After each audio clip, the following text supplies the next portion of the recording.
Assalamualaikum warahmatullahi wabarakatuh. Waalaikumsalam warahmatullahi wabarakatuh. Saya Felsi Saputri. Di sini saya bahas tentang bagaimana cara membangun budaya malu untuk perilaku korupsi. Itu kita akan bahas apa sih itu korupsi. Nah, korupsi merupakan tindakan nyata berupa penyalahgunaan kekuasaan atau jabatan untuk keuntungan pribadi atau kelompok yang merugikan keuangan atau perekonomian suatu negara. Korupsi adalah perbuatan melawan hukum dan memiliki konsekuensi pidana. Contohnya seperti suap, penggelapan dana, gravitasi ilegal. Kemudian, korupsi merusak tatanan sosial, ekonomi, dan hukum. Banyak kasus korupsi terjadi karena hilangnya rasa malu. Pentingnya membangun budaya malu sebagai benteng moral. Nah, budaya malu yaitu kesadaran untuk menjaga kehormatan diri dari kelompok.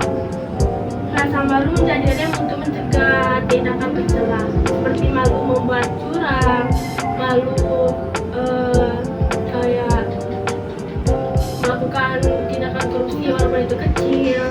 Kemudian, mengapa perlu budaya malu?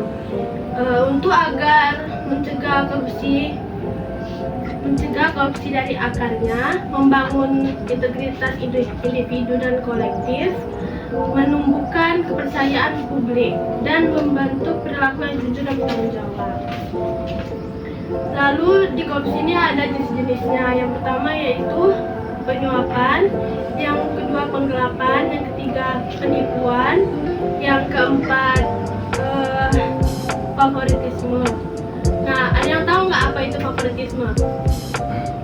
Favoritisme itu yaitu suatu tindakan yang kayak memberi hadiah tapi ada niat khusus. Kalau bisa kita bilang dari kata sehari-hari itu kayak nyogok gitu ya. Kemudian ada faktor-faktor dari kasus korupsi, yaitu ada dua, faktor internal dan faktor eksternal. Nah, faktor internal ini meliputi dari sifat tamak, rakus, lalu gaya hidup yang konsumtif, kemudian moral yang rendah. Lalu faktor eksternal itu dari aspek sosial, politik, ekonomi, dan organisasi. Selanjutnya yaitu ada suatu perilaku korupsi di sekitar kita, yaitu yang pertama menyembunyikan uang kas, yang kedua tidak adil bermain bersama teman seperti curang dalam permainan. Nah, walaupun korupsi ini kecil, tapi ini bisa menjadi awal menjadi korupsi besar. Dan dari contoh tadi itu ada dampaknya, yaitu yang pertama, teman atau orang lain menjadi kecewa dan tidak percaya diri. Tidak ada yang ingin bergaul atau membuat orang sekitar menjauhi. Dan yang terakhir, dapat membuat kecanduan atau ingin mengulangi perbuatan itu. Kecanduan ini dari kata bukan tentang hanya narkoba, merokok, ngelem. Kecanduan ini bisa kayak kita misalnya ingin melakukan tindakan kayak korupsi itu. Terus tuh kita akan agar memahami pembahasan tadi, kita akan melakukan sesi tanya jawab. Apakah ada yang ingin bertanya? Ya. Silakan. Apakah terima uang atau hadiah dari seseorang itu termasuk korupsi?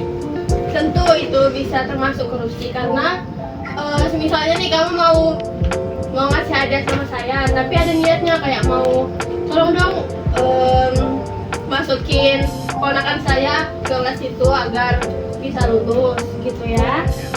Terus apakah ada masih ada pertanyaan? Jadi kan di kelas tuh biasanya kan Bentar, saya dikit suaranya. Udah. Jadi kan biasanya kalau di kelas tuh kan ada uang kas tiap bulan. Nah, jadi teman saya tuh dia tuh tidak bayar uang kas. Jadi saat bendaharanya menagih duit kas, teman saya tuh bilang saya sudah bayar uang kas kemarin padahal kan belum. Nah, itu tuh termasuk korupsi atau tidak? Tentu itu termasuk korupsi. Itu salah satu korupsi penipuan di jenis korupsi. Sudah? Siapa yang bisa menyebutkan contoh perilaku korupsi? Saat ingin membeli buku, harga buku itu 15.000, sedangkan saya minta sama orang tua 25.000. Apakah itu kan termasuk contoh korupsi kan? Ya. Nah, saat kalian melihat teman kalian melakukan sikap korupsi, apa yang kalian lakukan dengan teman itu? Siapa yang bisa jawab? Menurut saya, kita bisa menegurnya dan memberitahu bahwa itu adalah perbuatan yang salah, dan kita bisa menasihatinya sesudah itu. Benar. Sekian dari pembahasan tanya jawab ini. Saya dari pembahasan kita, tanya jawab kita. Nah, terima kasih sudah menyempatkan waktu luang kalian. Tepuk tangan dulu dong. Oke. Saya akhiri. Wassalamualaikum warahmatullahi wabarakatuh. Waalaikumsalam warahmatullahi wabarakatuh.